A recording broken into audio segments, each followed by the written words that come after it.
जिस देश में हम रहते हैं वो कोई आम देश नहीं है, उसकी अपने आप में कई चर्चाएं हैं, कई इतिहास हैं और अपनी गंगा जमनी तहजीब के लिए वो जाना जाता है। ना कि केवल देश बल्कि विदेशों तक में भारत का नाम है। भारत को एक सोने की चिड़िया कहा जाता था। कई इसके चीजें थी, लेकिन अगर आप देखेंगे कि आज कुछ लोग जो हैं वो राजनीतिक स्टंट के चलते, राजनीतिक रोटियां सेकने के चलते जो देश का माहौल है वो किस तरह खराब कर रहे हैं। और अगर आप तस्वीरें कंपेयर करेंगे, तुलना करेंगे कुछ साल पहले की तस्वीरों की और अब की तस्वीरों की, तो आप उसमें जमीन आसमान का फर्क पाएंगे। नमस्कार, मैं मोन्टू राजा, एंटी करप्शन इंडिया से स्वागत है आपका। हाल ही में अभी शब बारात और होली जो है वो बीती है, लेकिन कई तस्वीरें ऐसी आईं जो देख के अपने आप में कई सवाल खड़े करती हैं। ये तमाम मस्जिदें, इन मस्जिदों को ढक दिया गया ताकि होली का रंग ना चला जाए, या फिर यूं कहें जो घटनाएं समाज के अंदर हो रही हैं, ये बहुत बड़ी चीज हुई है। अगर आप इसको गहनता से देखेंगे तो बहुत बड़ी चीज हुई है कि समाज के अंदर असामाजिक तत्व इतने ज्यादा सक्रिय हो चुके हैं। तमाम बार हमने घटनाएं देखी जो महाराष्ट्र के अंदर तोप से मजार के गेट पे एक तरह से आक्रमण कर देते हैं। कई लोग देखे मस्जिदों का गेट भी तोड़ा गया, मस्जिदों में घुसे भी। तो ये जान के कई चीजें करी जाती हैं जिसको लेके अब इस तरह की तस्वीरें सामने आ रही हैं कि होली के दिन मस्जिदों को ढकना पड़ रहा है। इससे फायदा किसको होगा? राजनीतिक दलों को, जो ध्रुवीकरण करते हैं धर्म को लेके, जात पात को लेके, हिंदू मुसलमान को लेके। लेकिन इस पूरे प्रकरण के अंदर जो वोट है वो तो हासिल हो रहा है, लेकिन जो देश का युवा है वो कहां जा रहा है, वो क्या सोच रहा है, जो माहौल है वो किस तरह खराब हो रहा है, ये भी सोचना बहुत ज्यादा जरूरी है। क्योंकि वाईएसआर जो है उन्होंने ट्वीट किया है, इसमें भारत की दो तस्वीरें हैं, एक भगवा है और एक रंग बिरंगा है। तो ये उसमें लिखा हुआ भी है, what they want what we need. मतलब एक पॉलिटिकल पार्टी को ये कह रहे हैं जो भगवा के ऊपर राजनीति कर रही है कि व्हाट दे वांट, ये पूरा जो है वो भगवा चाहते हैं और हम जो हैं वो सब रंग मिलजुल के रखना चाहते हैं। तो इस पे राजनीति भी हो रही है, लेकिन ये हो क्यों रहा है, ये किया क्यों जा रहा है, इस पे रोक क्यों नहीं लग रही है, ये अपने आप में सवाल है। बाहर की बात क्या करें, अगर राजधानी दिल्ली की बात करें, कनॉट प्लेस के अंदर न्यूज़ 24 के राजीव रंजन जब लोगों से बात कर रहे थे तो एक क्लिप छोटा सा वायरल हो रहा है जिसमें युवा ये कह रहा है कि योगी जी ने बहुत अच्छा काम किया है। डीमोनेटाइजेशन की उसने बात कर दी।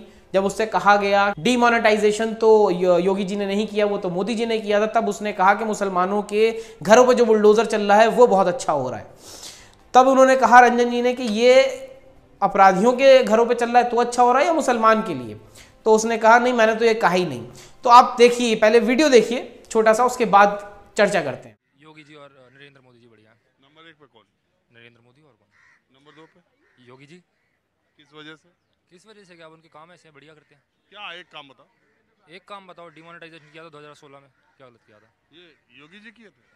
प्रधानमंत्री ने किया था ना। अरे मैं योगी जी का पूछा। योगी जी ने अपने मुसलमानों के ऊपर जो किया था अभी बुलडोजर वगैरह वाला, तो वो सही था। तो अरे अपराधियों पे किया, ये अच्छा किया कि मुसलमानों पे नहीं, वैसे मतलब जो गलत था वो ठीक किया। तो उसमें मुसलमान कहाँ से आ गए? मैं तो कह नहीं रहा। अरे तुमने ही बोला कि मुसलमानों पे किया, अच्छा किया। उनसे बात करो, मैं कह रहा हूँ उनसे बात करो। कहाँ कहाँ कहाँ कहाँ पहुँच चुका है मामला। हाँ जी। हाँ, पंजाब से हूँ, अमृतसर से। जैसे कि आपने ये वीडियो देखा कि न्यूज़ 24 के जो राजीव रंजन है पत्रकार, उन्होंने कनॉट प्लेस के अंदर युवक से पूछा, युवक ने कहा और उसके बाद युवक कतरा गया, इस बात से अपनी पलट गया। तो ये पैदा हो रहा है देश के अंदर, जो यूथ है उसका माइंड जो है वो इस तरह से डाइवर्ट किया जा रहा है। तमाम लोग जो हैं वो सोशल मीडिया पे एक वीडियो भी वायरल हो रहा है।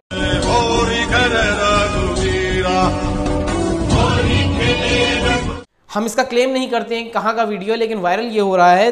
जो मीर फैजल हैं उन्होंने भी ये कहा है कि कुछ मुस्लिम महिलाएं ई रिक्शे पे जा रही थी जिनके ऊपर होली में पानी के गुब्बारे मारे गए। जब उन्होंने उस पर विरोध किया तो एक शख्स आया, बाल्टी पानी भर के महिला के ऊपर डाल देता, उसके बाद रिक्शा जो है वो रिक्शे वाला लेके चला जाता है वहां से। तो ये जो घटना घटित हो रही है, ये जो चीजें हो रही हैं, ये क्यों करी जा रही हैं, किस वजह से माहौल ख़राब किया जा रहा है और किसका संरक्षण है, ये शायद आपको बताने की ज़रूरत नहीं है। लेकिन समाज के अंदर अगर ये होगा तो माहौल क्या बनेगा। जो पहले हिंदू मुस्लिम, आज भी तमाम लोग हैं, तमाम ऐसी तस्वीरें मिल जाएंगी जहाँ पे मुस्लिम हिंदू मिल के होली भी खेलते हैं, एक दूसरे को रंग भी लगाते हैं, तमाम इस तरह की चीज़ें करते हैं। लेकिन ये वो कौन लोग हैं जो इस तरह के कृत्य करते हैं जिससे समाज के अंदर नफरत फैले, जो भाईचारा है अन्य धर्मों के साथ वो ख़राब हो।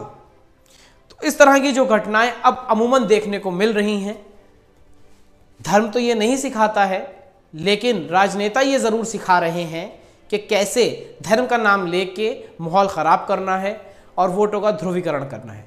तो ये जो आप आज की होली आप देख रहे हैं कि ये मस्जिदें जो हैं वो ढकनी पड़ रही हैं, जो मुस्लिम महिलाएं हैं उनको ज़बरदस्ती पानी उन पे फेंका जा रहा है, तमाम जो इस तरह की चीज़ें समाज के अंदर देखने को मिल रही हैं, उस पर आप क्या सोचते हैं, आपकी क्या राय है, क्या प्रतिक्रिया है? कमेंट द्वारा अपनी राय ज़रूर साझा करें, क्योंकि आज जो माहौल दिख रहा है उससे जो इम्पैक्ट हो रहा है देश के युवाओं के दिमागों के अंदर, और वो जो सोच रहे हैं और वो जो अपनी क्रिया और प्रतिक्रिया दे रहे हैं, वो आपने देखा कनॉट प्लेस में कैसे युवक ने बोला कि ये बहुत अच्छा हुआ है क्योंकि जो योगी हैं उन्होंने मुस्लिम के घरों पे तोड़ना शुरू कर दिया है, बुलडोजर चला दी। जबकि सुप्रीम कोर्ट ने ये कहा है, फटकार भी लगाई है, लेकिन ये जो बुलडोजर बाबा की सरकार है ये मान के नहीं दे रही है। जो आरोपी है उसको सजा ना देते हुए जो आरोपी के घर के माँ बाप बीवी बच्चे हैं उनको भी ये सजा दे रहे हैं, जो असंवैधानिक है। तो इस पूरी जो खबर है और प्रक्रिया है इस पे आप अपनी विचार क्या रखते हैं, कमेंट द्वारा हमसे साझा करें। अगली अपडेट के साथ आपके सामने फिर प्रस्तुत होंगे। नमस्कार। सब्सक्राइब करें हमारे YouTube चैनल को और बने रहें हमारे साथ।